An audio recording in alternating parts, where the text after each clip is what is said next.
This best-selling book changed my life, but here's what I wish someone told me earlier. Most people talk about the 7 habits of highly effective people, like it's the ultimate guide to success, but no one talks about the uncomfortable side of it, the part that actually makes the habits work. Today, I'll break down the habits and the hard truths behind them, so you don't just understand them, you live them. Stick around to the end. I'll show you which habit secretly holds the power to change your life. But most people skip it. Let's start with the truth no one likes to hear. You can hustle harder, act confident, and read every self-help book. But if your inner world is messy, your results will be too. That's why Covey doesn't start with hacks or habits. He starts with you, your values, your mindset, the reasons behind your actions. He calls this the inside-out approach. The idea that lasting change doesn't begin with routines or appearances. It begins at the root. Fix that, and everything else becomes easier to build. According to Covey, if you want your life to improve, you have to work on you. Not your image, not your routine, not some new habit tracker app. You, your values, your mindset, your reasons for doing things. That's what actually shapes the life you end up living. And yeah, it's not always fun. It is always easier to blame the world or wait for someone else to change. But if nothing changes inside, then nothing changes for real. That's why Covey calls this the inside-out approach. You fix the root, not just the leaves. And once you get that part straight, the rest is where the habits begin. Let's start with the first one. Number 1, be proactive. This is where it all begins, with ownership. Being proactive means you don't wait for motivation. You don't wait for someone to change. You don't blame the weather, your boss, or your past, which means you take full ownership of your actions, your reactions, and the direction your life is going. You do not wait for the right moment or blame the wrong people. You have to step up and choose your response, no matter the situation. You take the wheel, even when the road sucks. To explain this better, Covey tells the story of a nurse who cared for a patient who was rude, bitter, and ungrateful. Every day she let his behavior make her miserable. But then she realized something, that she didn't have to feel that way.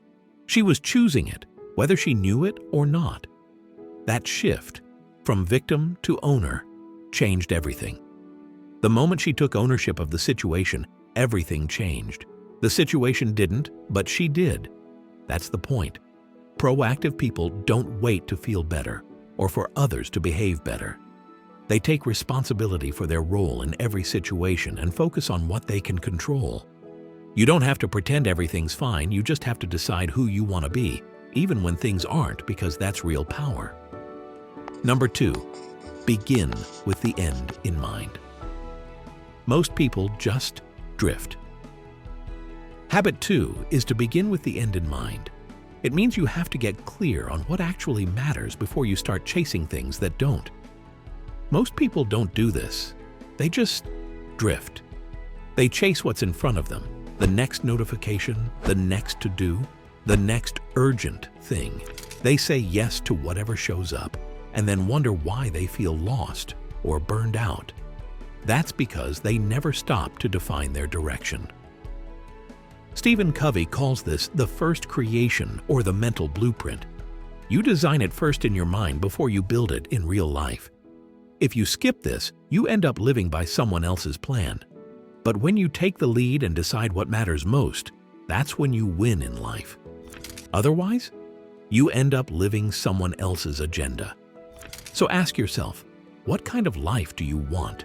What kind of person do you want to become? That's your blueprint. Every choice you make should move you closer to it. Number 3, put first things first. Okay, now that you know where you want to go, this habit is all about how to get there. Habit 3 is to learn to put first things first. It means you have to do what matters most, even when it is not urgent or easy. If habit 1 was about realizing you are in control, and habit 2 was about knowing what you truly want, then habit 3 is where you act on that. It is the habit of discipline, where you manage your time, energy, and focus based on your values. Stephen Covey calls this the second creation. You have imagined the life you want. Now it is time to build it. That means choosing what actually supports your long-term goals, not just reacting to emails, deadlines, or other people's expectations. He gives the example of people stuck solving problems all day, but never preventing them. The solution is to spend more time in Quadrant 2, which are tasks that are not urgent but are important, like planning, learning, or relationship building. You also need the will to say no if something distracts you from what matters. This habit will teach you how to live intentionally and not just check some boxes or stay busy. This habit is about protecting that time, ruthlessly. Because if you don't put first things first, second things will take over. And your goals? They'll stay stuck in the someday folder. Before we keep going, make sure to like this video and subscribe to the channel. New videos every week on productivity, focus, and intentional living, all designed to help you build better habits, one small step at a time. Let's get back to it. Number 4, think win-win. This one flips how most people think about success. You see, we're trained to think life is a competition, that if I win, you have to lose. But that mindset creates tension, mistrust, and a constant need to prove yourself. Think of it like this. When you are working with others, let's say on a project in school or at work, you are not the only one who matters. You cannot win by making someone else lose. That's the principle you have to apply in your life. Win-win thinking says, I want to succeed, and I want you to succeed too. But most people don't do it. They either push others around, which is a win-lose situation, or let others walk all over them, which is a lose-win. Neither works well long-term. Whether it's at work, at home, or in a negotiation, you show up asking, how can we both win here? It's bold, it's rare, but it's powerful. Because when people feel heard and respected, they don't just cooperate. They bring their best selves to the table. Number 5, seek first to understand, then to be understood. Have you ever been in a conversation where you felt like the other person wasn't really listening? Like they were just waiting for their turn to talk? That's exactly what Habit 5 is here to fix. Seek first to understand, then to be understood. Covey says, most of us listen with the intent to reply, not to understand. We give advice too fast. We interrupt. We relate everything back to ourselves. But here's the hard truth. If you're not willing to truly hear someone, their words, their emotions, their story, you lose the right to guide, support, or influence them. Covey calls it empathic listening. It means listening with your ears, your eyes, and your heart, not fixing, not judging, not waiting to talk, just being fully present. And when you do that, something shifts. People lower their guard, they trust you, they feel understood, and only then are they ready to understand you. Number 6, synergize. Habit 6 is all about synergy. And no, it's not just a corporate buzzword. This means you work together in a way that creates better results than anyone could achieve alone. Let's say two people have completely different ideas.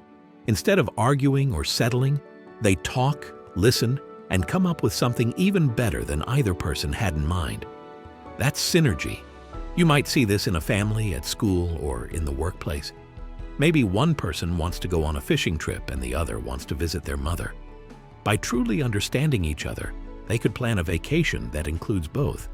Everyone feels heard, and the solution brings them closer. Nature shows us synergy too. When trees grow near each other, their roots mix and improve the soil, helping both trees grow stronger. People can do the same when they value each other's differences and build on them. Synergy can happen in everyday moments, with your partner, your team, even strangers. But here's the catch. To get synergy, you need trust, respect, and a mindset that says, let's find a way where we both win. Or maybe even create something neither of us expected. That's how you turn good into great. Together.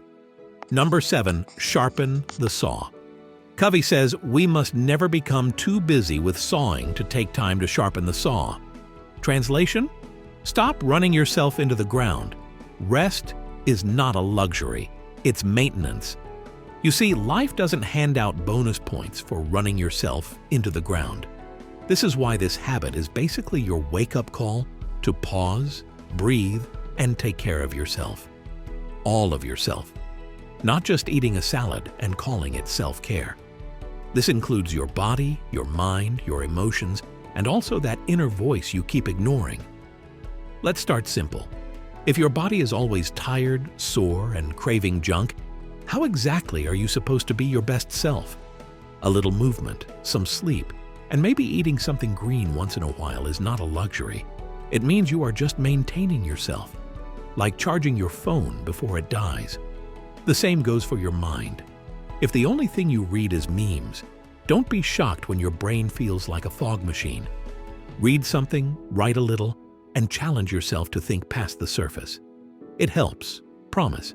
And then the emotional and spiritual stuff is where it gets real. You cannot pour from an empty cup, we all know that. And if you never stop to reflect, connect, or even just feel, you will burn out pretending everything is fine. So yes, sharpening the saw is non-negotiable. So now you know the 7 habits of highly effective people. But which one are you starting with? Let me know in the comments. I'd love to hear how you're applying this in your own life. And if you want an easy first step, start with your digital habits. Want to make these habits stick? Start with your digital life. Grab my free 7-day digital detox guide.